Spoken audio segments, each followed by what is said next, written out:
주요 테마 및 아이디어. 본 패널 토크는 빛이라는 주제를 중심으로 물리학, 천문학 등 다양한 관점에서 심도 있지만 가벼운 분위기 속에서 논의를 진행합니다. 일반 대중의 과학적인 이해를 높이고 흥미를 유발하는 데 초점을 맞추고 있으며 과거, 현재, 미래의 빛에 대한 다양한 이야기를 다룹니다. 재밌겠네요. 1. 빛에 대한 다양한 관점. 천문학적 관점. 정혜리 교수가 천문학적 관점에서 빛은 우주를 연구하는 굉장히 중요한 수단이며 생계수단으로 비유됩니다. 천문학자에게 빛은 우주를 연구할 수 있는 수단이고 그래서 생계수단이다. 빛을 파장이 다양한 에너지의 파도로 정의하며 별빛뿐만 아니라 멀리 있는 은하, 블랙홀, 고에너지 입자 등 다양한 형태의 우주빛에 대해서 이야기합니다. 빛을 천문학자가 보는 빛이라는 것은 파장이 다양한 에너지, 다양한 에너지의 파장 이렇게 정의를 하는군요. 우주에서부터 잘 올라가지 읽기가 어려운 그런 면이 있어서 인용구들을 따로 읽지는 않고요.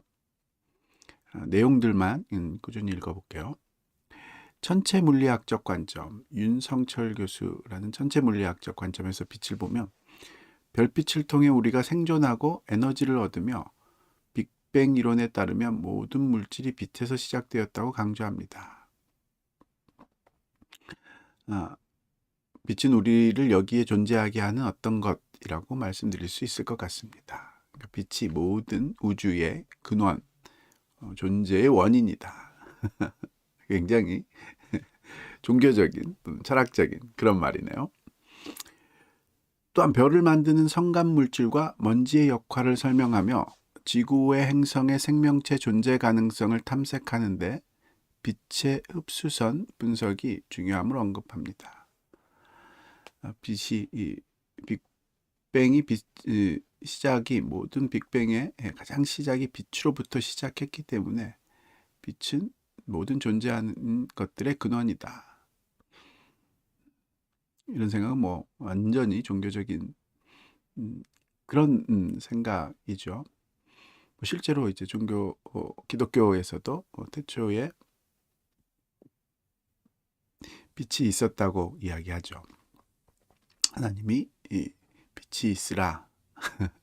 태초에 가장 먼저 있었던 것이 빛이다. 이렇게 표현하고 예수님이 생명의 빛이다. 이런 표현들이 굉장히 천체 물리학자가 보는 빛에 대한 관점과도 비슷하게 맞물리는 그런 느낌도 있네요.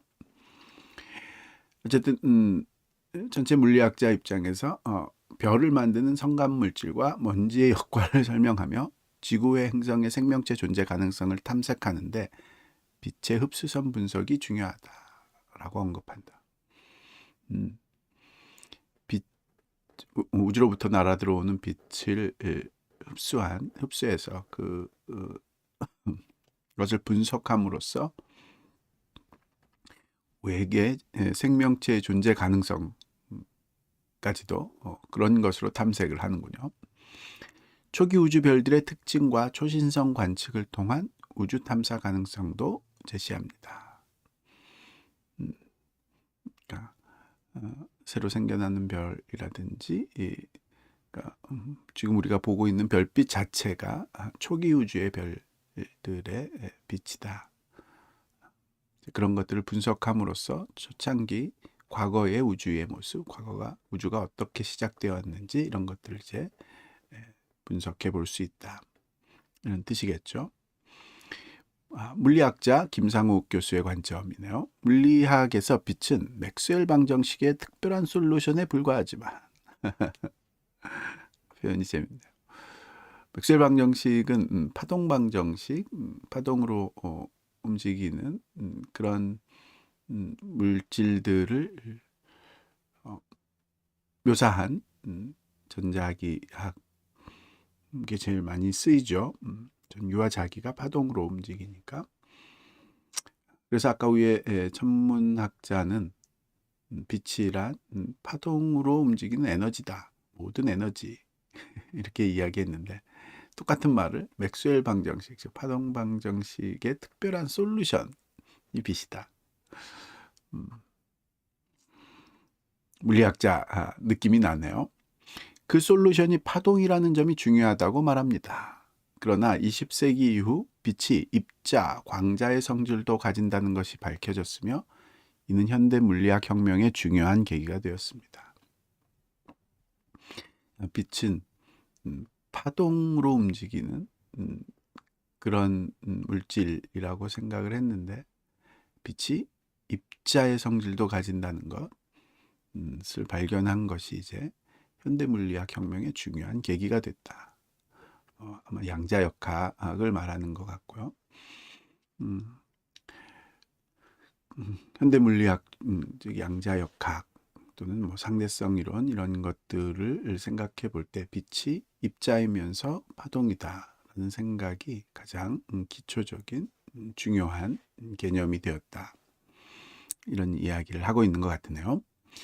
빛의 파동, 입자의 이중성과 양자역학의 어려움을 언급하며 아인슈타인조차 양자역학을 이해하기 어려워했다는 점을 강조합니다. 빛이 이렇게 파동이면서 동시에 입자이다라는 빛이 갖고 있는 이중성이 아인슈타인도 이해하기 어려웠던 그런 부분이었다라는 것을 강조한다. 그러게요. 이해하기 어렵다기보다는 받아들이기 어려웠다라고 해야 될까요? 그러게요. 단일 광자 제어 기술의 중요성을 언급하고 양자역학과 상대 이론의 통합이라는 미래 물리학의 중요한 과제를 제시합니다.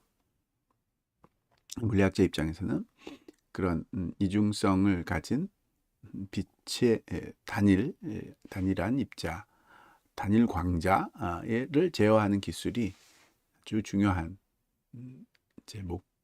기술적으로는 아주 굉장히 중요한 그런 목표점인 것 같군요. 양자역학, 상대성 이론이라는 두 현대 물리학의 두 기둥을 통합하는 그런 과제가 이제 미래 물리학에서 이제 가장 중요한 그런 과제이다. 그래서 두 번째, 빛의 이중성과 양자역학, 구체적으로 설명을 하는 것 같은데요. 빛은 파동과 입자의 이중성을 가지며 이는 양자역학의 핵심 개념 중 하나이다. 그렇죠?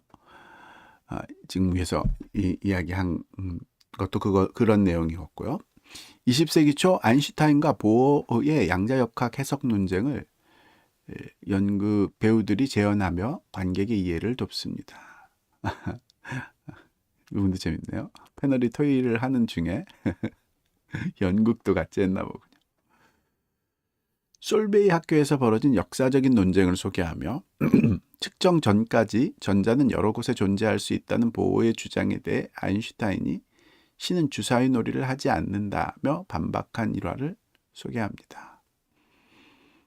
양자역학은 빛이 파동과 입자라는 두 가지 성질을 동시에 가지는 이중성이 있다는 걸 알므로써 이제 물질을 보는 관점도 달라져 버렸죠. 그래서 전자라는 입자가 파동성을 갖고 있을 수 있다라는 생각들을 하게 되고, 그래서 사실은 아주 작은 입자의 세계에서는 파동성과 입자성이라는 이중성을 다 가지고 있다라는 것을 받아들인 거죠.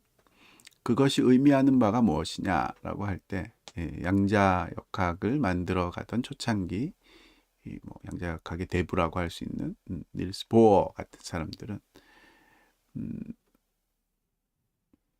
어떤 물질이 존재한다는 것은 확률적인, 동시에 여러 곳에 확률적으로 존재한다는 것을 의미한다라고 이야기를 했는데, 아인슈타인이 그 말 자체를 있으면 있는 거고 없으면 없는 거고 여기에 있으면 저기에 없는 거고 저기에 있으면 여기에 없는 거지. 확률적으로 존재한다는 말 자체는 음, 마치 신이 주사위 놀이를 하고 있는 것 같다. 그래서 말이 안 된다라고 아인슈타인이 반박을 한 내용인 거죠. 물론 위에서 빅뱅이 빛으로부터 시작했기 때문에 빛이 모든 존재의 근원이다 이렇게 생각했던 것처럼 보통 일반적으로 종교적으로 존재한다는 것은 그 존재의 근원인 신이 있기 때문이다 라는 생각이 이제 서구 문명에서는 아주 자연스러운 생각이었고 오랫동안 그런 생각을 해왔기 때문에 아인슈타인도 존재의 근원인 신이 신 때문에 신에 의해서 존재하는 것인데 존재한다는 거가 확률적으로 존재를 한다면 마치 신이 주사위 놀이를 하고 있는 것과 같은 그런 상황이다 이런 뜻이겠죠.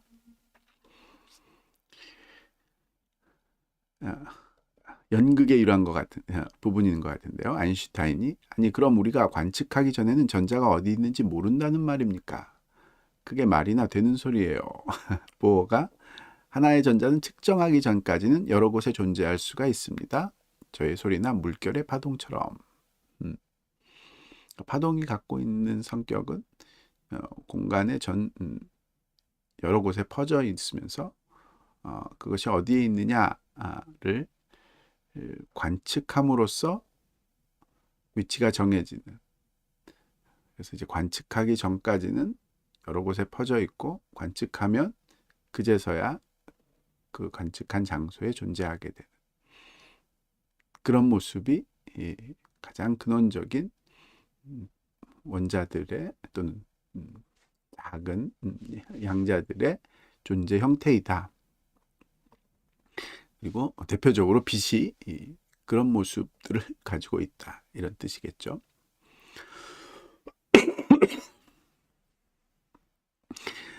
양자역학은 매우 어려운 분야이며 아인슈타인조차 이해하기 어려워했으므로 일반인이 이해하지 못하는 것에 대해 너무 걱정할 필요가 없다고 격려합니다. 글쎄요. 이제 과학자들 입장에서 일반인들 이해 못해도 된다 이런 말을 했나 보군요. 빛과 상상력. SF 영화에 등장하는 광선검과 홀로그램에 대한 현실적인 가능성을 논의합니다. SF, 사이언스 픽션 로 이루어진 영화나 소설 같은 것에서 빛으로 만든 칼로 싸움을 하고 홀로그램 어떤 공간의 빛으로 나타났다 빛으로 다른 곳으로 옮겨갔다 하는 그런 홀로그램에 대한 그런 것이 현실적으로 가능하느냐 빛의 속성을 파악했을 때 그런 상상력이 실제와 연결이 되어 있느냐 이런 질문이겠죠. 광선검은 빛이 멈추지 않고 직진하는 성질 때문에 현재 기술로는 구현 불가능합니다. 김상욱 교수가 얘기했나 그렇군요. 광선검이 되려면 길이가 일정해야 되는데 스타워즈 같은 데서 나오는 광선검 길이가 있잖아요. 근데 그 광선이 그렇게 멈추지 않고 끝까지 가니까 그렇게 멈추게 할 수 있는 기술이 없다. 홀로그램은 빛의 위상 정보를 이용하여 3차원 영상을 구현하는 기술로 현재 의학 및 전파 만원경 분야에서 응용되고 있으며 영화에서 묘사되는 수준에 이르지는 못했지만 가능성은 존재함을 시사합니다. 빛을 통해서 3차원의 어떤 형상을 구성해낸다는 게 실제로 응용되고 있는 분야들이 있고 영화에서처럼 아주 드라마틱하게 묘사되는 그런 수준에 이르지는 않았지만 가능성은 얼마든지 존재한다. 그렇군요. 미래의 빛 연구. 외계 행성의 대기 성분 분석을 통한 생명체 존재 가능성을 연구한다. 구체적으로 외계 행성의 대기 성분을 분석한다. 지구와 같은 그런 형태의 그런 말하자면은 그런 성분의 대기가 있는 그런 별에서는 또는 그런 행성에서는 빛이 다른 형태로 오는군요. 어쨌든 그런 외계 행성의 대기 성분을 분석하기 위해서도 거기서부터 그걸 지나서 오는 빛이어야 되겠죠. 행성은 빛을 내지는 않으니까요. 하여튼 외부에서 들어오는 빛을 통해서 그런 행성들이 있는지 생물체가 존재할 수 있는 그런 구성의 대기 성분을 가진 행성들이 있는지를 파악해내는 그런 것도 가능하고, 빅뱅 직후 최초의 별 관측을 통한 초기 우주 연구. 빅뱅 때 시작했던 빛이 아직도 지구에 도달하지 않은 빛들이 있겠죠.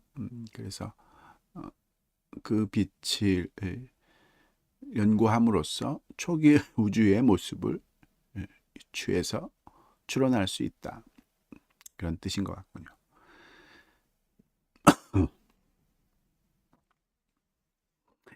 오늘 잔기침이 좀 많이 나네요. 죄송합니다. 단일 광자 제어 기술, 김상욱 교수의 관심사인 것 같고요. 단일 광자를 제어하는 그런 기술이 미래의 빛 연구에 아주 중요한 주제이고, 양자역학과 상대성 이론을 통합하는 통일장 이론 또는 양자 중력 이론이 또 미래의 아주 중요한 물리학의 연구 과제이다.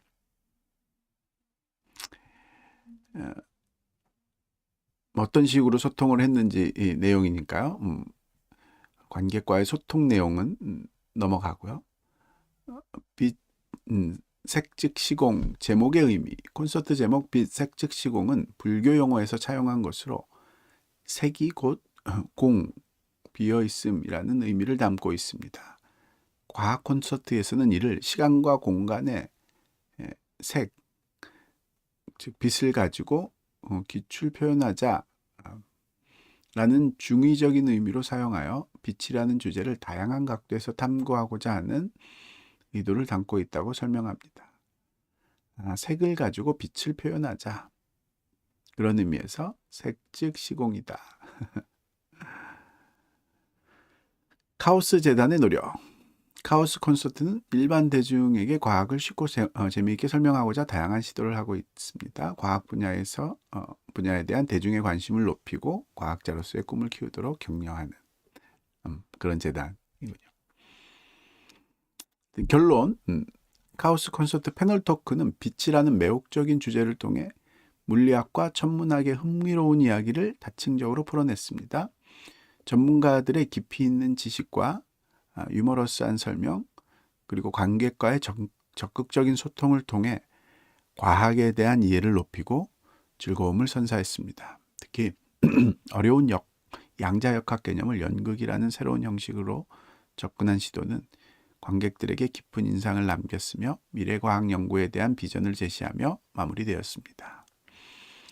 패널 토크에서 다양한 시도들을 한 것 같고요. 내용 자체는 이제 물리학자, 천문학자가 빛을 바라보는 관점과 그 연구를 통해서 이루고자 하는 목표점, 이런 것들이 다를 수 있다라는 의미들을 아주 잘 보여주고 싶었던 그런 내용인 것 같네요. 어쨌든 빛과 관련된 가장 넓은 의미에서 빛의 특성에 대해서 이야기한 패널 토크, 빛에 관한 모든 것이라고 써놨는데 모든 것이라기보다는 이제 저기 보면 이제 빛의 이중성이라는 한 가지 특징에 집중한 게 아닌가, 이런 생각도 들기는 하고요. 패널 토크의 내용 한번 정리를 해봤고요. 첫 번째 강연으로는 빛과 함께하는 시간여행이라는 제목의 강연 내용을 요약해서 한번 내용을 살펴보죠.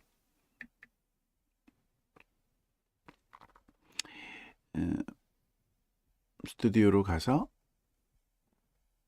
정리해 놓은 브리핑 문서를 한번 보면, 네. 제목, 빛과 함께하는 시간여행 강연 리뷰. 강연자는 임현규 서울대학교 물리천문학부 교수군요. 거의 뭐 서울대학 교수가들이 나와서 이제 일반인들을 위한 강연을 하는 그런 방송인가 보군요. 개요. 이 브리핑 문서는 2015년 가을 카오스 강연 빛 색즉 시공의 6번째 강연인 빛과 함께하는 시간여행 총 4부의 주요 내용과 핵심 아이디어를 요약합니다. 임현규 교수는 빛의 본질과 우주론을 연결하여 시간여행이라는 흥미로운 주제를 대중에게 설명하고 현대 천문학의 발전과 미래 전망을 제시합니다. 강연 후에 이건환 박사, 국립과천과학관 천문우주전시 팀장과 황우석 교수, 고등과학원 물리학 연구교수가 패널로 참여하여 토론을 진행합니다. 1부 시간과 공간으로서의 초대. 강연은 빛과 함께 떠나는 시간여행이라는 매력적인 주제로 시작됩니다. 강연자는 아인슈타인의 특수상대성 이론과 우주의 역사에 대한 이야기를 예고하고 청중의 기대감을 높입니다. 임현규 교수는 자신을 과거에는 우주에 대해 잘 모르고 살아왔지만 현재는 우주를 연구하는 일이 우주에서 가장 재미있는 일이라고 생각한다. 그렇게 살고 있는 행복한 천문학자. 우주에 대해서 몰랐지만 지금은 우주에 대해서 연구하는 게 가장 재미있는 일이다 라고 생각하는 천문학자다. 연구에 대한 열정과 즐거움을 드러냈습니다. 강연자는 아름다운 천문대 사진들을 보여주며 우리가 문명의 발달로 인해 잃어버린 밤하늘의 은하수에 대한 아쉬움을 표현하고 가을밤 은하수를 보며 시간여행과 같은 상상을 해볼 수 있다고 이야기합니다. 그래도 문명의 발달로 밤하늘의 은하수를 잃어버렸다. 근데 문명을 발달해서 우주를 연구할 수 있는 그런 천문대도 갖게 되고 엄청난 그런 과학적인 지식들을 얻게 된 거 아닐까요? 본격적인 시간여행에 앞서 시간여행의 개념과 가능성에 대한 생각을 공유하고 시간여행을 가능케 해주는 타임머신에 대해 소개할 것을 밝힙니다. 여행지는 과거와 미래 두 곳으로 설정됩니다. 정말로 시간여행이 가능하다라고 생각하나 보군요. 타임머신에 대해서 소개를 한다. 과거 여행의 첫 여정으로 아인슈타인의 특수상대성 이론이 소개됩니다. 1905년 스위스 특허국에서 근무하며 무료한 시간을 보내던 젊은 아인슈타인이 빛의 속도로 움직이면 세상이 어떻게 변할까라는 질문에서 연구를 시작했음을 설명합니다. 아인슈타인의 특수상대성 이론은 물체가 일정한 속도로 움직일 때, 다시 말해서 빛의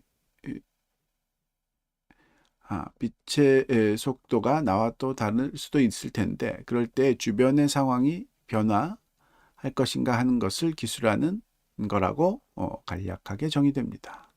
이렇게 인용구들이 자꾸 깨어져서 나와서 인용구들이 포함된 그런 문장을 읽기가 어렵네요. 특수상대성 이론의 핵심 가정 중 하나는 빛의 속도는 일정하다라는 것, 또 무한하지 않고 유한하다 하는 것이다. 그리고 빛의 속도는 누가 보든 어떤 속도로 움직이든 같은 속도이다. 신기하죠? 빨리 가는 사람에게는 아무리 빠른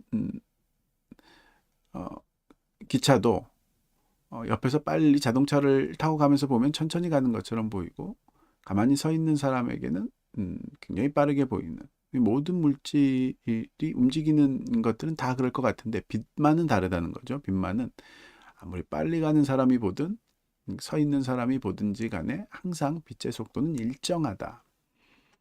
그 말은 인간이 직관적으로는 이해할 수 없는 굉장히 대담한 가정이었다. 이러한 가정을 통해 시간 지연과 길이 수축과 같은 놀라운 현상들이 예측되며 이것이 오늘날 우리가 시간여행이라는 주제로 이야기할 수 있는 기반이 됨을 설명합니다. 강현자는 가정은 굉장히 단순했는데 빛의 속도는 누가 봐도 똑같다. 그러나 그 단순한 가정함으로써 굉장히 신기한 상황, 즉 믿을 수 없는 그런 신기한 일들이 발생하게 된다는 점을 강조하며 이론의 중요성을 역설한다. 그렇죠? 빛이 천천히 움직이는 사람이든 빨리 움직이는 사람들은 빛의 속도가 일정하다라는 것, 어떤 사람에게든 빛의 속도가 일정해지려면 시간과 공간이 속도라는 것은 시간과 공간의 비율이니까 그 비율이 달라져서 항상 일정하게 맞춰져야 된다라는, 빛의 속도가 일정해지기 위해서 시간과 공간이 달라진다는 그런 아주 놀라운 결과인 거죠. 그게 실제 사실이다. 이거를 이제 발견하게 됐다는 것이 이제 상대성, 특별히 이제 특수 상대성 이론의 아주 중요한 그런 지점이겠죠. 빛의 속도는 유한하며 초속 약 30만 킬로미터, 이는 물체가 움직이거나 또는 정보를 주고받을 수 있을 때 가질 수 있는 가장 빠른 속도이다. 그리고 누구도 빛보다 빠르게 움직일 수 없고 정보도 빛의 속도보다 빠르게 전달될 수가 없다라고 설명합니다. 그래서 빛의 속도가 시간과 공간을 규정하고 있기 때문에 그것을 넘어설 수 없다. 지금 이런 뜻인 거죠. 그건 마치 이제 시간을 초월하고 공간을 초월하는 그런 상황이 되니까 빛의 속도보다 더 빠르게 움직일 수는 없다. 이러한 빛의 속도와 관련된 중요한 결과 중 하나가 E는 MC 스퀘어 공식을 소개하며, 이거는 이제 핵폭탄을 만들 수 있는 원리가 되는 에너지와 질량이 같다. 공식이죠. 이 공식이 에너지와 질량의 동등성을 나타내고 질량이 에너지로 전환될 수 있음을 보여주는 혁명적인 발견임을 강조합니다. 이런 특수 상대성 이론으로부터 시작해서 일반 상대성 이론까지 자연스럽게 넘어올 수 있었다. 별의 에너지원인 핵융합 반응이 질량 에너지를 빛 에너지로 변환시키는 대표적인 예시로 제시되며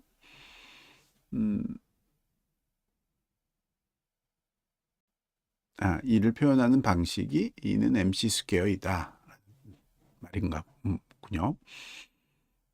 이 인용구들이 깨어지는 이 문제가 이제 이 노트북 LM이라는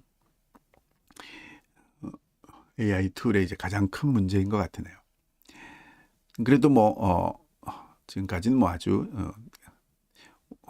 1시간이 넘는 그런 간역 내용들을 금방금방 말하자면 정리를 해주니까 좋네요. 제가 보기에는요. 1년 전에 출발한 빛을 우리가 보고 있기 때문에 일광년 떨어져 있는 거리의 별의 모습은 1년 전의 모습이다. 그렇죠? 빛의 속도와 거리, 시간의 관계를 설명하며 천문학 관측이 과거로의 시간여행과 같음을 시사합니다. 과거로의 빛을 통한 과거로의 시간여행은 쉽네요. 그냥 우주에서 오는 빛을 보면 밤하늘의 별은 과거의 모습을 보는 것이기 때문에 과거로의 시간여행이다. 그렇죠? 망원경은 공간여행과 동시에 시간여행을 가능하게 하는 현실적으로 접할 수 있는 타임머신으로 비유됩니다. 공간을 여행하면서 날아온 빛을 복잡아서 과거를 본다는 점에서 망원경의 의미를 강조합니다. 망원경, 더 멀리 있는 빛을 본다는 면에서 더 먼 과거를 볼 수 있는 타임머신이다. 그러게요.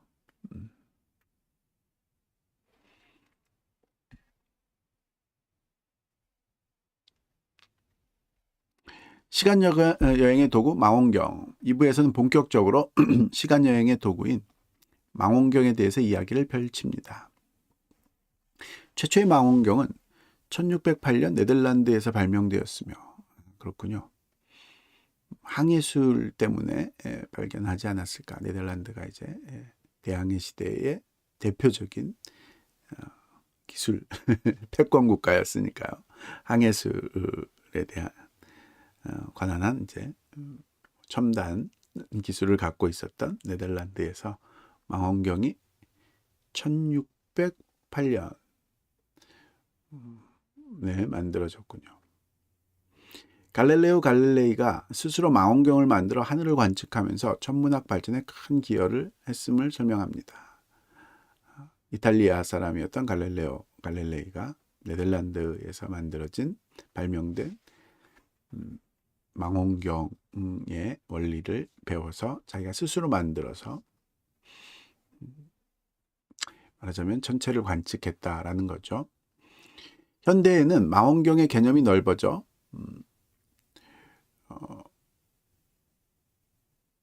우주에서 오는 모든 종류의 입자, 그런 것을 붙잡는 그런 기기를 망원경이라고 정의한다.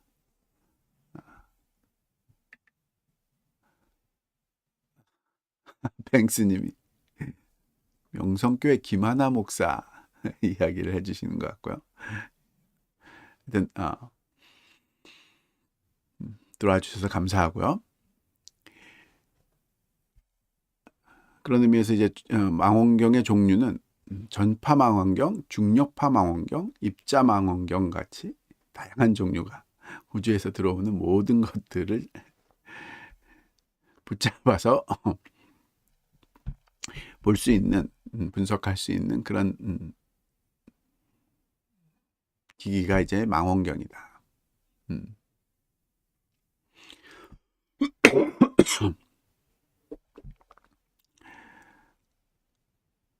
전파 스펙트럼을 소개하며 천문학 연구의 다양성을 보여준다. 그러니까 우주에서 들어오는 그런 전파들이 적외선, 가시광선, 자외선 이런 것들뿐만 아니라 X선, 감마선 이런 우리가 보통 디텍트할 수 없었던 그런 다양한 종류의 전파들, 즉 파동으로 움직이는 빛들을 관측을 하니까 다양한 종류의 망원경이라고 할 수 있다, 이런 뜻이군요. 세계 여러 거대 망원경들의 사진과 함께 그 특징과 성능을 간략하게 소개한다. 스페인에는 글렌 텔레스코피 카나리아스, 하와이의 저미나이 오브저버터리, 칠레의 세로 톨로로 인터아메리칸 오브저버터리, 스페인, 미국, 칠레 이런 곳에 있는 천문대가 아주 유명한가 보군요. 우리나라의 주요 망원경인 보현산 천문대 1.8m 망원경을 소개하며 비록 크기는 작지만 한국 천문학 연구에 중요한 역할을 해왔다. 그렇군요. 유럽 남방 천문대도 있고요. 우주망원경의 대표주자인 허블 우주망원경을 소개하며 1990년 발사 이후 25년간 인류에게 아름다운 우주사진과 중요한 과학적 발견들을 제공해왔다. 강연자는 허블 우주망원경 발사일이 자신의 생일임을 밝히며 개인적인 의미를 더한다. 강연자가 허블 우주망원경을 발사한 그날에 태어났군요. 90년대생인가 보군요. 망원경을 통해 우리가 알게 된 우주의 다양한 모습을 소개하며 우주도 아는 만큼 보인다라는 말처럼 천문학적 지식의 중요성을 강조합니다. 별의 다양한 색깔을 소개하며 비록 맨눈으로 구별하기 어렵지만 망원경을 통해 그 색깔을 확인할 수 있음을 알려줍니다. 별의 색깔을 망원경으로 보면 볼 수 있다. 사실 망원경으로 본다고 해서 그 망원경 자체의 색깔이 보인다기보다는 망원경이 디텍트한 그 빛을 분석함으로써 그 어떤 색이라는 것을 이제 분석적으로 알아낼 수 있는 거죠. 그래서 이제 컴퓨터 같은 걸로 이제 그 색깔을 입히는 그런 걸로 알고 있고요.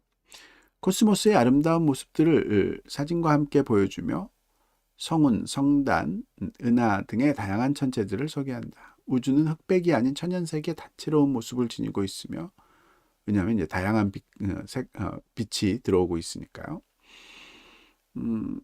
다양한 색깔은 천체 물리적 특성을 반영함을 설명한다. 암흑성운은 빛을 가려 어둡게 보이지만 적외선 망원경으로 관측하면 그 속에서 별들이 탄생하는 모습을 볼 수 있음을 보여줍니다. 그러니까 인간이 맨눈으로는 볼 수 없는 적외선을 디텍트하는 그런 망원경을 통해서 우리 눈에 보기에는 암흑 같은 그런 성운, 별의 구름들이 있는 지역이 사실은 다양한 별들이 탄생하는 그런 장소인 것을 알 수 있다. 이런 부분 재밌네요. 동일한 천체 안드로메다 은하를 다양한 파장, 가시관선, 적외선, 자외선, X선 같은 다양한 파장으로 관측한 사진들을 비교하며 관측 파장에 따라 보이는 모습이 다름을 보여주고 진짜 모습은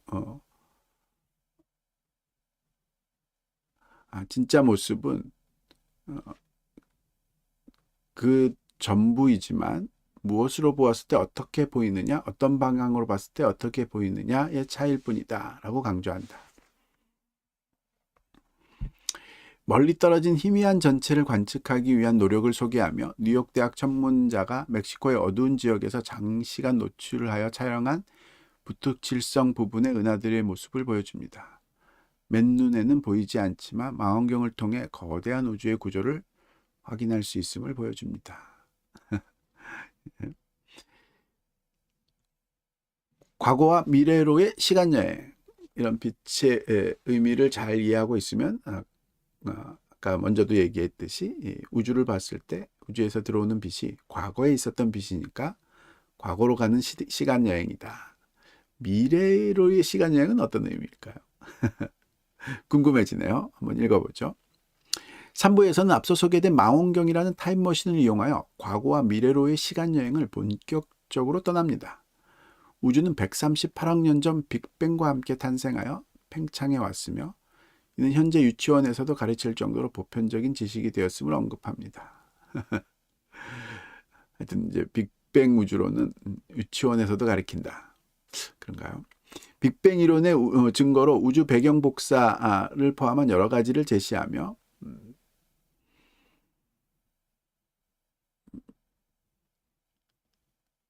수소 재활용 여기 인용구가 또 깨졌네요. 하여튼 빅뱅 이론의 증거로 우주 배경 복사다.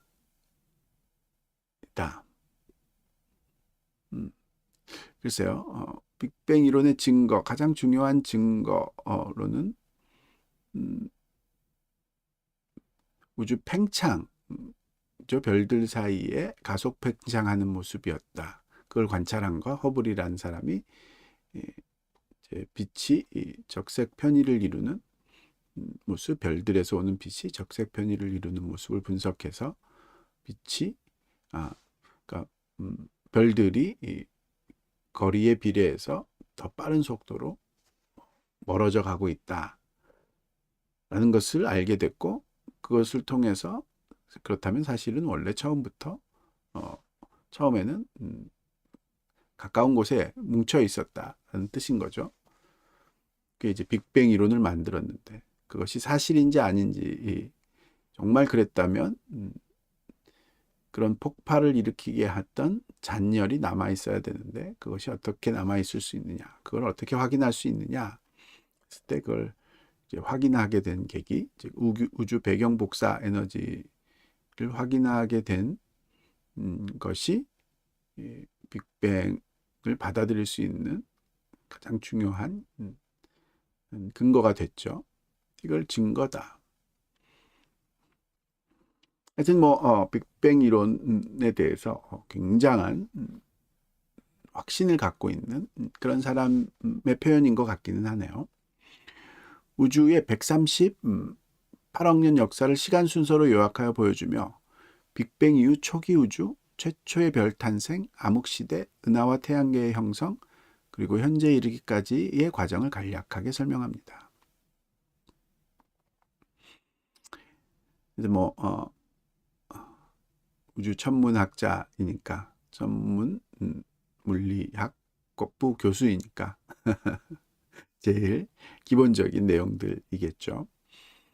지구를 벗어나 우주로 나아가면서 볼 수 있는 지구의 아름다운 모습, 푸른 바다, 노란 사막, 흰 구름을 보여주며, 지구라고 하는 것은 물 때문에 푸른색이 있고 사막 때문에 노란색이고 흰색 구름이 있어서 가장 아름다운 행성, 그리고 푸른색의 행성으로 알 수가 있습니다 라고 묘사한다. 지구를 통해서 나오는 빛은 물 때문에 푸른색, 사막 때문에 노란색, 구름 때문에 하얀색, 이런 것들이 이제 섞여서 보이기 때문에 굉장히 아름답게 보인다. 지구에 사는 인간이 138억 년 우주의 역사를 밝혀냈다는 점에서 인류의 위대함을 강조한다. 그렇군요. 빛의 속도로 3시간 반 거리에 있는 보이저 1호가 촬영한 희미한 푸른 점으로서의 지구 사진을 보여주며, 칼 세이건의 말을 인용하여 우주에서 지구의 미미한 존재를 상기시킨다. 지구는 미미하지만 인류는 위대하다, 이런 뜻일까요? 글쎄요. 1400광년 떨어진 케플러 행성을 소개하며 태양과 비슷한 별 주위를 돌고 지구와 유사한 환경을 가지고 있어 외계 생명체의 존재 가능성을 시사하는 흥미로운 발견임을 설명한다. 그렇군요. 그렇지만 이런 위에서 이야기한 대로라면 우리처럼 미미한 행성에 존재하는 또 다른 위대한 지적 생명체다, 이런 뜻일까요? 25,000광년 떨어진 구상성단 M13의 중심부를 허블 망원경으로 촬영한 사진을 보여주며 수많은 별들이 밀집된 장관을 연출하는 구상선단의 아름다움을 전한다. 1974년 아레시보 전파 망원경을 이용하여 M13 성단으로 보낸 인류 메시지 아레시보 메시지를 소개하며 멀리 떨어져 있는 별들이 모여 있는 곳에 전파로 메시지를 보냈나 보군요. 약 25,000년 후 메시지가 도착하고 외계 지적 생명체가 있다면 5만 년 후 답신을 받을 수 있을 것으로 기대하고 있음을 밝힌다. 그곳에서 외계 생명체가 있다면 5만 년 후에 우리가 답신을 받을 것이다. 글쎄요, 그게 답신인지 그쪽에 외계 생명체가 있었다면 5만 년 전에 이미 보냈을지 우리한테 먼저 보냈을지 하여튼 이 부분은 조금 의아하네요. 정말 외계 생명체가 있다면 우리가 가장 먼저 뭔가 메시지를 보낸 가장 최초의 생명체다 라는 근거가 있을 수 있을까요? 250만 광년 떨어진 안드로메다 은하를 소개하며 밤하늘에서 보름달보다 훨씬 큰 크기로 보이지만 어두워서 맨눈으로 보기 어렵다는 사실을 알려준다.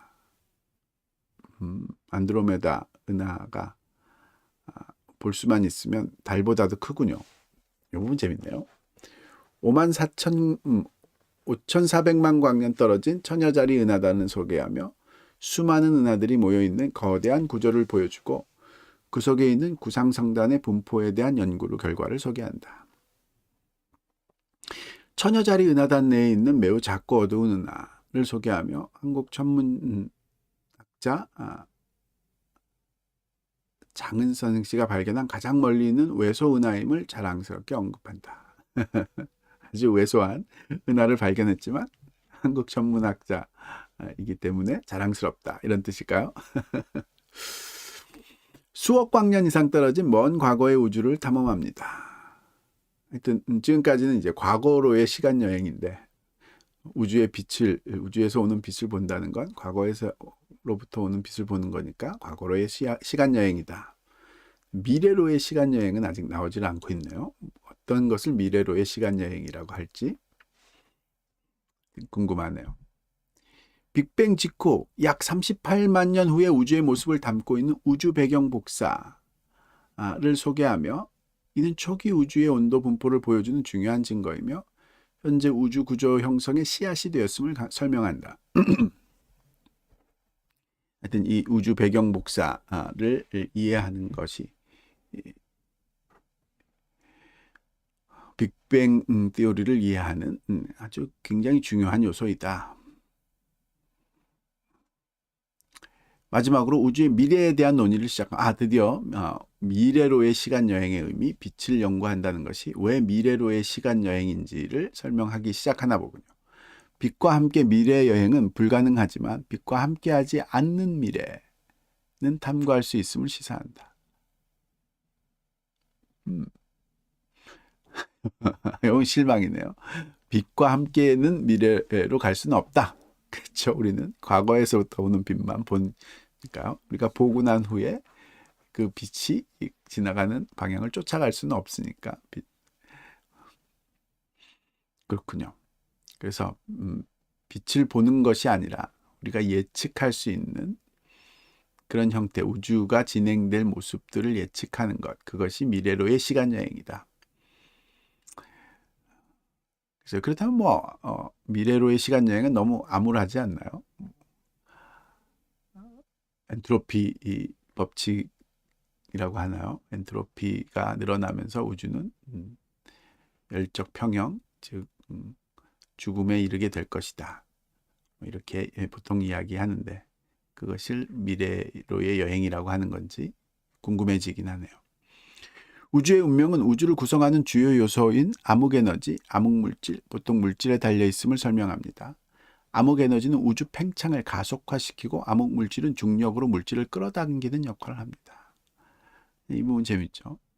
실제로 우주의 모습 또는 입자의 모습, 그러니까 우주의 기원, 입자의 기원 모든 것들이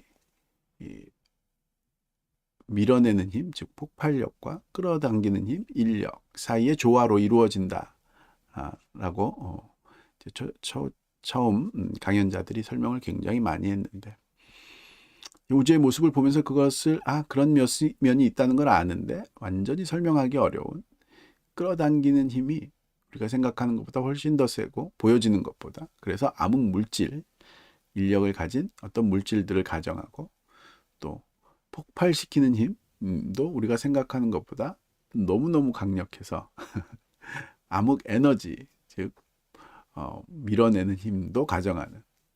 그러니까 제가 보기에는 암흑 물질이나 암흑 에너지를 가정한다는 것은 아직 우리가 우주를 거의 모른다라는 말을 그냥 하고 있는 것이라고 보여지긴 하네요.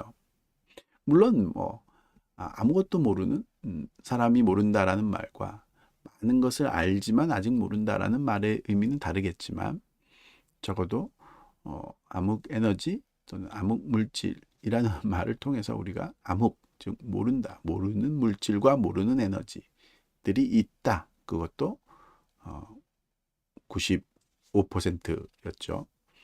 암흑 에너지와 암흑 물질을 합하면 우주를 구성하는 그런 물질의 95%에 해당하니까 아직 우리는 우주에 대해서 모른다 라고 밖에는 할 수 없는 그런 상황이지 않나 그렇게 보여지긴 하고요. 현재 우주의 대부분을 차지하는 암흑 에너지로 인해 우주는 영원히 가속 팽창할 것이며 온도는 점점 낮아지고 에너지는 고갈될 것이라는 다소 암울한 미래를 예측합니다. 그렇군요. 하여튼 암흑 에너지가 쓰여지는 방식은 그냥 우주를 팽창시키는 거고 계속 팽창이 되면 온도가 더 낮아지고 팽창시키고 나면 에너지는 소멸하니까 우주는 암흑천지, 어떠한 일들도 일어나지 않는 그런 곳이 될 것이다 라는 암울한 미래를 예측하는 것, 그것이 우주론자들이 보는 미래로의 시간여행이다. 그러나 미래는 완전히 어둡지만은 않다며 앞으로 발사될 제임스 웹 우주만원경과 한국이 참여하는 거대 마젤란 만원경을 소개하며 미래 천문학 연구의 밝은 전망을 제시합니다. 일시적인 거고요. 지금 금방 궁극적으로 우주의 미래는 암울하다라고 해놓고 그렇지만 제임스 웹 이게 이제 과거가 됐네요. 제임스 웹 우주 만환경도 쏘고 한국이 참여하는 마젤란 만환경이라는 프로젝트도 있나 보군요. 그런 것도 있고 하니까 어둡지만은 않다. 글쎄요. 아무리 마젤란 만환경도 쏘고 제임스 웹 만환경으로 연구를 해도 그 우주의 암울한 미래를 막을 수 없다. 이렇게 얘기해야 되지 않나요? 강연을 마무리하며 아인슈타인이 예측하지 못했던 우주의 모습들을 우리가 탐구할 수 있게 된 것에 대해 감회를 밝히고 카오스 강연을 통해 청중의 마음과 정신이 혼돈에서 질서로 나아가기를 바라는 마음을 전한다.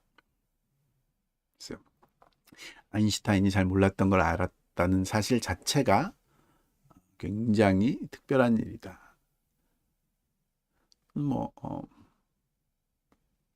우주의 미래가 암울하다는 사실, 그것이 정신이 질서에서 혼돈에서 질서로 나아가는 그런 건지는 잘 모르겠네요.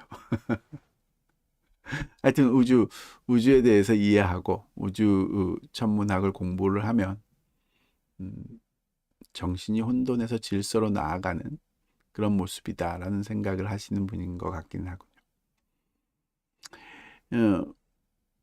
패널 토의 내용들은 뭐 따로 읽어볼 필요는 없을 것 같고요. 결론, 임현규 교수의 빛과 함께하는 시간여행 강연은 빛의 속도라는 불변의 원리를 통해 시간여행이라는 흥미로운 주제를 과학적으로 접근하고 망원경이라는 도구를 이용해서 과거 우주를 탐험하는 여정을 생생하게 그려냈습니다.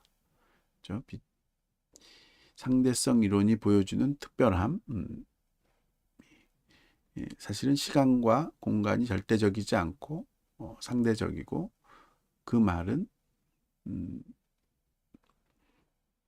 시간 여행이 가능한, 공간 초월이 가능한 그런 요소가 있다. 망원경이라는 것은 과거로의 시간 여행을 의미한다. 미래로의 시간 여행은 빛과 함께 할 수는 없지만 우주의 열적 죽음을 의미한다. 그렇게 정리해 볼 수 있을까요?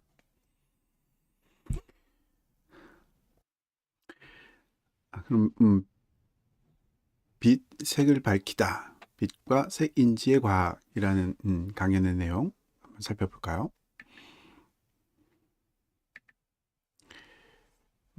스튜디오에 준비해 놓은 브리핑 문서로 가보죠. 빛, 색을 밝히다 강연 브리핑 문서. 개요. 본 문서는 2015년 가을 카오스 강연 시리즈 빛, 색, 즉 시공의 강연, 마지막 강연인 석현정 교수의 빛, 색을 밝히다 라는 강의의 내용을 요약하고 주요 주제와 아이디어를 정리한 브리핑 문서입니다.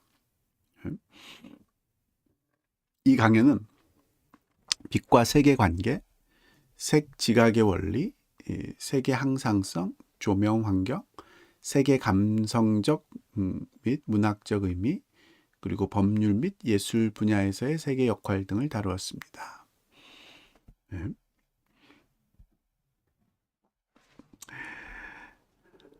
주요 테마와 아이디어, 빛과 색 지각의 원리, 빛이 있어야 색을 볼 수 있음, 빛의 세기에 따라 우리의 눈에 간상세포와 원추세포가 활성되어 명암과 색상을 인식합니다. 그렇겠죠? 빛의 세기에 따라, 즉 빛의 세기는 에너지의 크기일 테고요. 빛의 에너지의 크기에 따라 눈에 빛을 인식하는 세포가 활성화되는 정도가 달라지고, 그래서 명암과 색상을 인식하게 된다. 암소시, 박명시, 명소시, 빛의 세기에 따른 시각 상태의 변화를 설명하며 박명시 상태에서 프루키니의 이행 현상을 통해 색상 인식이 변화하는 것을 제시합니다. 프루키니의 이행 현상이 뭔지는 잘 모르겠는데, 하여튼 빛의 세기에 따라서 색상 인식이 변화하게 된다. 색 정보 처리. 우리 눈은 빛 정보를 밝기, 붉은, 초록, 노랑, 파랑의 세 가지 채널로 단순화하여 뇌로 전달하고 뇌는 이 정보를 바탕으로 색을 지각한다. 실제로 빛의 세기를 통해서 뇌에서 전달되는 종류는, 빛 정보의 종류는 밝기, 그리고 붉은색과 초록색 또는 노란색과 파란색 사이의 정도겠죠. 이 세 가지 정보가 전달되고 그것의 조합으로 색깔을 인식하게 된다. 색각 이상, 특정 원추세포의 결핍은 특정 색상 인지에 어려움을 초래하며 이는 세 가지 채널 이론으로 설명될 수 있다. 그러니까 밝기나 붉은색과 초록색 사이에 색상을 인식하는 그런 세포, 또 노랑, 파랑 사이의 색상을 인식하는 세포, 이 세포의 조합 중으로 이제 색상을 인식하는데, 그 중에 어떤 부분이 잘못됨으로써 인간이 색상을 잘못 인식하게 되는 경우가 생긴다, 이런 뜻이겠죠.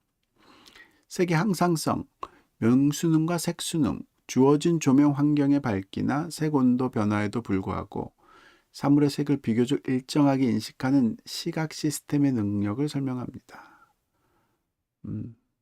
항상 빨간색을 보라고 느낄 때 어떨 땐 똑같이 느끼는데 그 둘의 상황이 똑같지 않은데도 똑같은 상황을 느끼는 것은 또 다른 시스템이 있다.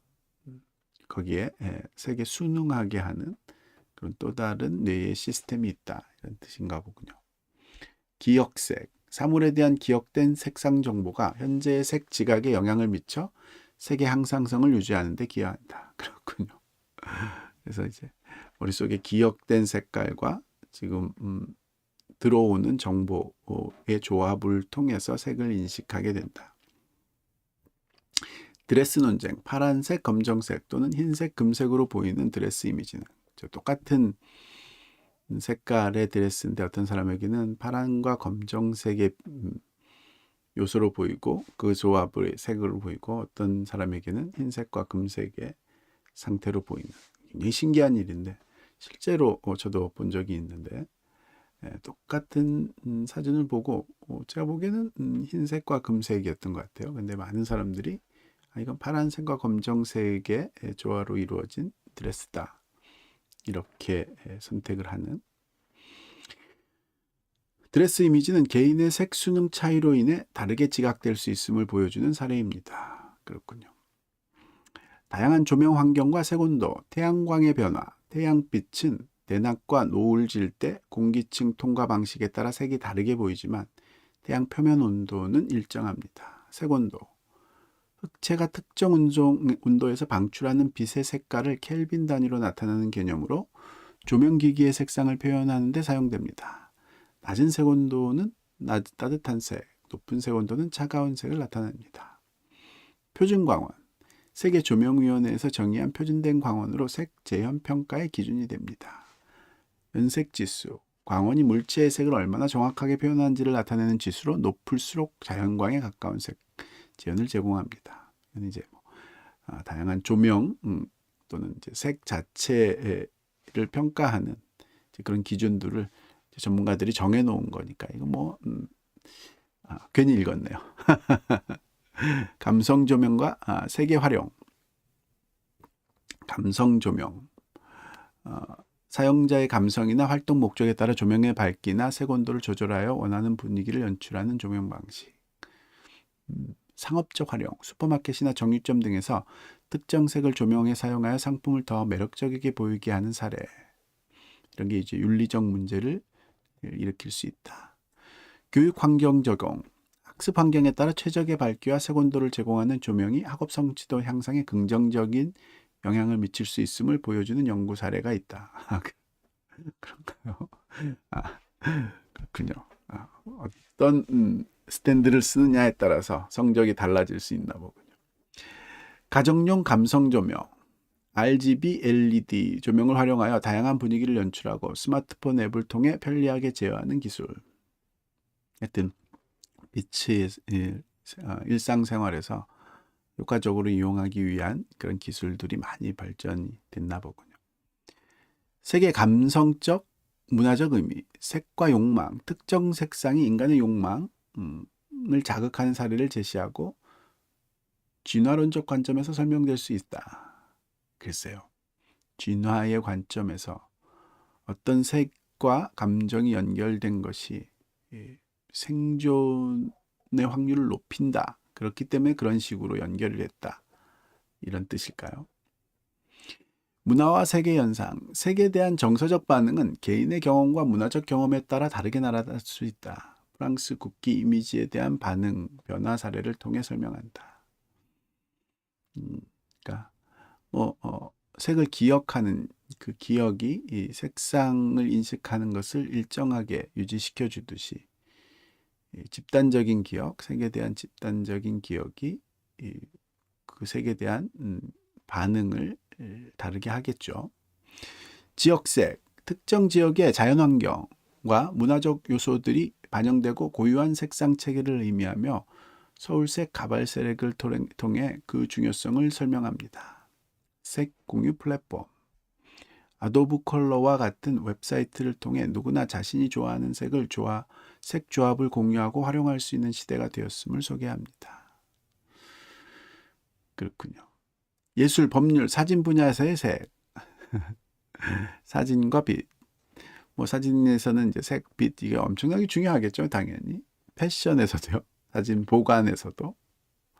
글쎄요, 법과 색. 특정 브랜드가 특정 업계에 고유하게 사용되는 색상에 대해 법적 보호를 받을 수 있다. 그만큼 이제 색깔은 인간의 삶의 영향이 크다. 색 인식의 개인차와 문화적 차이가 있고 개인 색을 인식함에 있어서 개인들의 차이, 문화적인 차이가 있다. 아무런 색은 이제 아름다움에 관한 거니까 아름다움에 관한 인식은 주관적일 수밖에 없는 요소가 있겠죠. 결론, 석현정 교수의 빛, 색을 밝히다 강연은 빛과 색이라는 친숙한 주제를 과학적 원리로부터 문화, 예술, 법률 등 다양한 관점에서 심도 있게 다루며 청중의 이해를 높였습니다. 색 지각의 복잡성, 색의 항상성 메커니즘, 조명 환경의 중요성, 색의 감성적 및 문화적 의미, 그리고 다양한 분야에서의 색 활용 사례들을 통해 색에 대한 폭넓은 시각을 제공하고 일상생활에서 색을 더욱 흥미롭게 바라볼 수 있는 계기를 마련해 주었다. 그러게요. 근데 이제 색과 일상생활이 굉장히 연결되어 있다라는 면을 인식하기는 동의가 되는데 인간이 색을 어떻게 인식하는지를 밝혀주었다라고 생각하는 건 굉장히 오류가 있다고 봐요. 즉 어떤 식으로 뇌에 빛이 신호가 전달이 되는지 그리고 빛이 뇌에 어떤 신경을 자극하는지에 대해서는 이제 우리가 파악해내고 알려질 수 있다 할지라도 그 신경이 어떻게 실제 우리가 보는 그 감각적인 느낌, 빨간색에 대한 감각, 또는 파란색에 대한 감각, 또는 진한 노란색에 대한 감각, 흐릿한 회색에 대한 감각, 그 감각을 만들어내는지 어떤 부분이 빨강과 초록과 관련되어 있는 색과 연관되어 있는지는 알 수 있지만 그것이 어떻게 말하자면 그 모양 변화가 즉 빛 에너지에 의해서 생겨난 시신경의 모양 변화가 어떻게 색감이라는 그 감각적인 느낌으로 변환되는지는 전혀 이야기하고 있는 바가 없다고 봐요. 이런 부분들이 과학주의가 갖고 있는 맹점이라 즉 뭔가 색깔을 인식하고 그런 주관적인 감각을 인식하는 것이 물질의 인과율이라는 환원적인 그런 접근으로 이해 가능하다라고 생각하는 그 전제 자체가 잘못되어 있다라고 보네요. 그래서 이런 부분들은 과학자들이 쉽게 속아 넘어갈 수 있는 마치 이런 빛이 뇌로 전달되는 과정들을 이해하면 인간이 어떻게 색을 이해하는지를 이해했다고 오해하게 되는 그런 오해를 만들 수 있지 않나 그런 부분에 대한 우려가 조금 생기긴 하네요. 그래도 빛이 어떻게 뇌까지 전달되고 어떤 자극들 또는 어떤 시신경들에 의해서 우리가 빛을 인식하게 되는지 그 메커니즘에 대해서는 신기하게 느껴지네요. 잘 설명이 되어 있지 않나 싶고요. 마지막으로 빛을 열명한 예술가들, 터너에서 엘리슨까지라는 과학 세미나에서 말하는 인문학적인 주제, 어떤 주제를 어떻게 이야기하는지 궁금하네요. 빛을 열망한 예술가들, 터너에서 엘리슨까지 강연 브리핑 문서. 강연자는 전영백 홍익대학교 예술학과 교수가 과학자들의 강연에 나가서 이제 이야기를 하나 보군요. 본 강연은 19세기 초 터너부터 현대의 엘리아손까지 약 200년간 미술에서 빛이 어떻게 다뤄지고 변화해 왔는지를 탐구합니다. 초기에는 과학적, 체계적인 시각에서 벗어나 주관적인 경험과 인식을 통해 빛을 탐색하는 경향이 나타났으며 사진의 발명 이후 회화의 역할 변화와 함께 인상주의를 비롯한 다양한 미술 사조에서 빛의 표현이 어떻게 혁신되었는지 살펴봅니다. 나아가 현대미술에서는 빛 자체가 주체가 되거나 관람자의 체험을 유도하는 설치 작품 등 다채로운 방식으로 빛을 탐구하는 예술가들의 작업을 소개합니다. 그러니까 예술가들이 빛을 어떻게 다루어 왔는지, 옛날에는 그냥 빛이라는 것이 어떤 모양을 보게 해주는 도움의 역할이었다며 빛이 어떻게 색깔을 만들고 어떤 인상을 만드는지 또 빛 자체를 경험할 수 있는 그런 설치 미술을 통해서 그런 빛을 경험할 수 있는 상황을 만들어주는 것이 현대의 예술로서 자리매김하고 있다. 그런 부분도 재미있네요. 주요 테마 및 아이디어 19세기 초 시각의 인식의 혁명. 시각이라는 것이 무엇인가 라는 것이 이제 과학이 발달한 19세기 초에 어떤 혁명적으로 변화된 그런 시기가 있었다라는 뜻인 것 같군요. 르네상스 시대의 객관적이고 과학적인 원근법에서 벗어나 화가들이 주관적인 시각으로 세상을 인식하고 표현하기 시작했습니다. 전영백 교수는 이를 내 눈으로 본다, 내가 본다 라는 굉장히 개인적이고 자기 중심적인 주체 중심적인 그런 시각으로 바뀌게 되는 겁니다 라고 설명합니다. 네. 그러니까 이런 주관성, 빛이나 색을 느끼는 그 감각에 대한 주관성이 객관적으로 설명이 될 수가 없죠. 객관적인 과학적인 그런 메커니즘으로 설명이 될 수가 없다. 근데 이제 지금 제가 보기에는 이런 강연회에서 지금 헷갈리고 있는 부분들이 그 부분이라고 봐요. 한 분은 빛을 받아들이는 뇌신경 작용이 어떻게 되고 있는지, 눈의 시신경 작용이 어떻게 작용하는지 그 객관적인 메커니즘을 설명함으로써 인간이 빛을 어떻게 인식하고 있다라는 것을 알고 있다, 알 수 있다라고 얘기를 하는데 실제 예술가들은 주관적으로 빛이 색이라는 것이 결국은 주관적인 것이다 라는 것으로 받아들이게 된 것이 일종의 색에 대한 인식의 혁명이었다. 이렇게 얘기하는 거니까요. 혁명이었다는 것은 빛이 색깔이 객관적일 수 있다라는 것을 뒤집었다는 뜻인 거죠. 그 혁명이 정말로 옳은 것이냐? 이 문제가 있겠죠. 말하자면 사람들마다 빨간색을 보더라도 다 다른 느낌을 갖고 있는 것이냐? 다 주관적으로밖에는 파악해낼 수 없는 것이냐? 말하자면 내가 보는 파란색을 저 사람은 빨간색으로 보고 있고 나는 빨간색이라고 느끼는 것을 저 사람은 파란색의 느낌으로 갖고 있는 것인지 아무도 알 수가 없다라는 거죠. 그걸 받아들이기 시작했다. 이 부분은 굉장한 그 간격이 있다고 봐요. 그래서 이런 결국은 그런 색감에 대한 빛에 대한 감각, 이런 주관적인 감각들은 주관적인 것이다. 즉 그 사람에게만 전해지는 그런 요소인 것이다. 이것을 객관성을 추구하는 과학자들이 어떻게 받아들일지 궁금하네요. 터너라는 사람, 주관적 경험과 빛의 탐구. 터너는 괴테의 색채론의 영향을 받아 개인적인 경험과 감각을 바탕으로 빛과 색채를 표현하는 데 주력했습니다. 괴테라는 사람이 색채는 것은 결국 주관적인 것이다 라는 생각을 했나 보군요.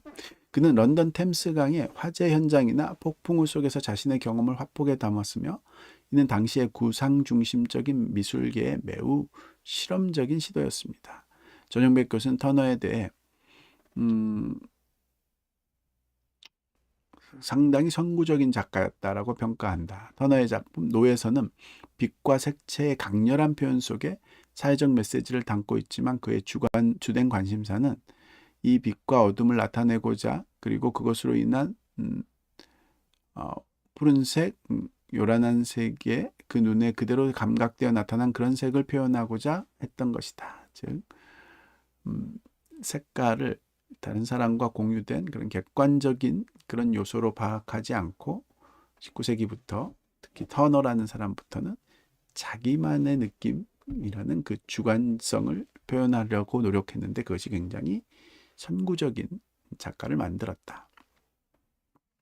사진의 발명과 회화의 변화. 19세기 중반 사진의 발명은 회화의 근본적인 역할을 흔들었습니다. 세상을 똑같이 재현하는 것이 회화의 주 목적이었으나 사진이 이를 훨씬 정확하게 수행하기 때문입니다.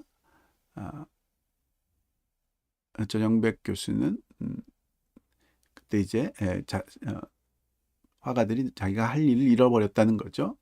회화의 혼란을 설명한다. 이러한 위기 속에서 회화는 재현으로부터 자유로워져 추상미술로 나아가는 중요한 계기를 맞게 됩니다. 회화라는 것, 그림이라는 것은 객관적인 세계를 재현하는 것이 아니라 주관적인 감각을 표현하는 추상적인 것이다. 이런 것으로 나아가게 됐다. 대표적인 게 이제 인상주의겠죠. 순간의 빛과 색채의 기록. 모네를 대표하는 인상주의는 빛에 보이는 순간적인 인상, 특히 빛과 색채의 변화를 포착하여 화폭에 담는 것을 중요하게 여겼습니다. 마네, 모네, 인상주의자들, 화가들에 대한 내용들은 많은 사람들이 잘 알고 있을 것 같고요. 굉장히 많은 인용구를 올려줬는데 인용구를 올리다 보니까 단어들이 깨져서 나와서 읽을 수가 없네요. 마지막에 인상주의 화가들은 런던 템스강과 같이 안개와 빛의 변화가 잦은 환경에서 다양한 연작을 통해 빛의 순간적인 변화를 탐구했습니다. 그렇군요. 모더니즘의 심화와 주체의 강조. 인상주의를 거치면서 미술은 보는 주체의 중요성을 더욱 강조하게 됩니다.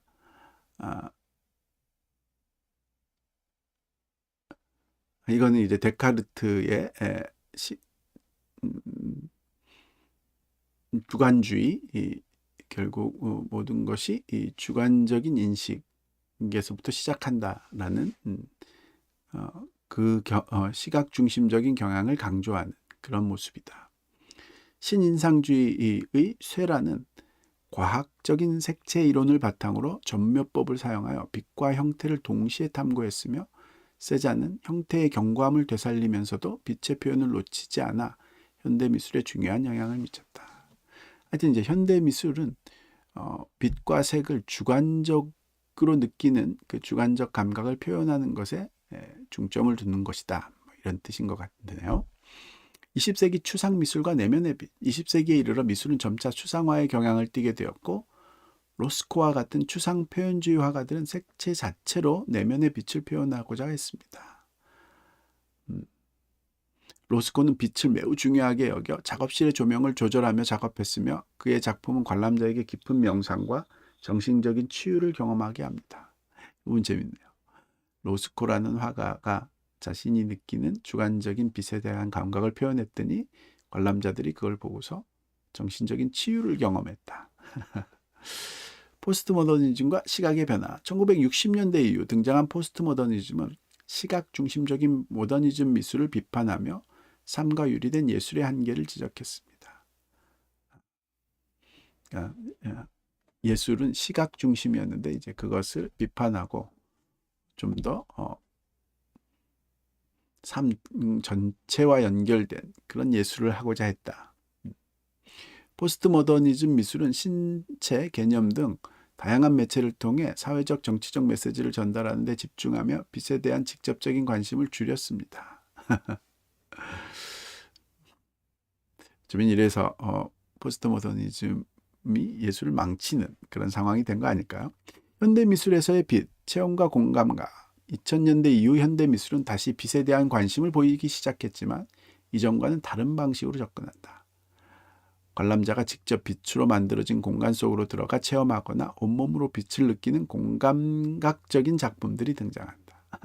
그래서 위에서 어떤 설치를 하고서 빛이 나오는 그런 상황들을 무대를 미술처럼 설치해 놓고 거기에 들어가서 그 공간을 경험한 그런 식으로 한다.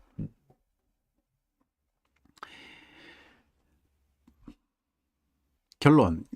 강연과 패널 토의를 통해 빛은 미술의 역사 속에서 단순한 재현의 대상에서 벗어나 주관적인 경험, 감각, 나아가 사회 문화적 맥락과 긴밀하게 연관되어 끊임없이 새롭게 해석되고 표현되어 왔음을 알 수 있습니다.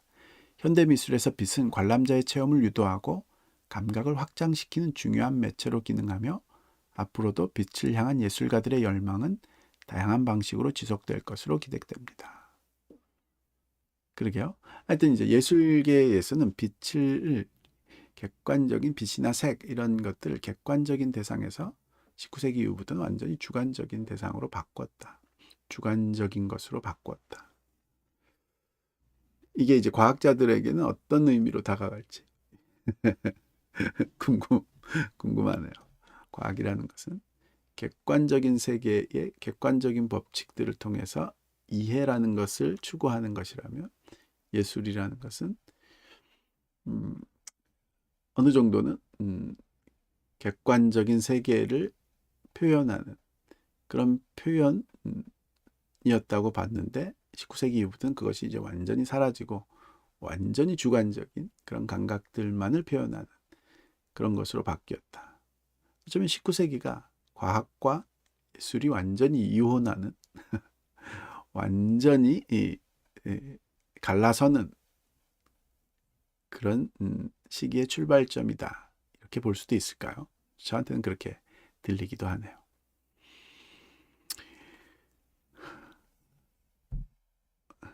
그렇게요. 뭐 이번 방송 여기까지 해봐야 되지 않을까 싶기는 하네요.